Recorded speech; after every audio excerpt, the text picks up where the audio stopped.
உங்களோட டேட்டில் நான் புக் ஆகிட்டேன், நான் அவைலபிளாக இல்லைன்னு சொல்லியும் நீங்கள் 1 ஹவரில் வந்து எனக்கு பண்ணி கொடுத்தாலும் போதும், நீங்கள் தான் வரணும்னு சொன்ன கிளைண்ட்டோட லுக் தான் இன்றைக்கி நம்ம பார்க்க போகிறோம்.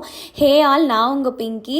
இவங்க தான் நம்ம கிளைண்ட் சௌமி. ஸோ இவங்களுக்கு ஆல்ரெடி நம்ம என்கேஜ்மெண்ட் லுக் பண்ணியிருந்தோம். அது வந்து இன்ஸ்டாவில் நிறைய பேர் நிறைய காம்ப்ளிமெண்ட்ஸ் கொடுத்துருந்தீங்க. ஸோ அவங்களோட வெட்டிங் லுக்காக நான் வந்து போயிருந்தேன். ஸோ அன்றைக்கி வந்து டேட் வந்து அவைலபிளாக இல்லை. ஆக்சுவலி இன்னொரு ப்ரைடுக்கு நான் முடிச்சு கொடுத்துட்டு தான் எங்களுக்கு வந்திருந்தேன். இந்த லுக் ரொம்பவே ஷார்ட் ஸ்பேன் ஆஃப் டைமில் நான் வந்து கம்ப்ளீட் பண்ணேன். And she was very happy and satisfied. அவங்க ஃபேமிலியில் எல்லாருக்குமே இந்த லுக் ரொம்ப ரொம்ப பிடிச்சிருந்தது. பிரைடே செம ஷாக்கிங்காக கேட்டாங்க, எப்படி இவ்வளோ ஷார்ட் டைமில் இவ்வளோ ஹரிபரிலையும் ரொம்ப பர்ஃபெக்டாக பண்ணியிருக்கீங்க அப்படின்ட்டு. ஸோ என்ன கேட்டால் நான் வந்து 2 ஆர்டர் எடுத்தாலும் 3 ஆர்டர் எடுத்தாலும் பர்ஃபெக்ஷனில் எந்த ஒரு காம்ப்ரமைஸுமே இருக்காது. ஸோ என்னோட பிரைட்ஸ் அவங்களோட பிக் டேயில் அவங்க நினச்சதை விட அழகாக இருக்கணுங்கிறதுல நான் ரொம்பவே கான்ஷியஸாக இருப்பேன். ஸோ அதுக்கப்புறமா அவங்களுக்கு சாரீ சேஞ்ச் இருந்தது. செகண்ட் சாரிக்கு அந்த லுக் அவ்வளோ சூப்பராக இருந்தது. லிட்ரலாக அவங்க பார்க்குறதுக்கு காடஸ் மாதிரி இருந்தாங்க.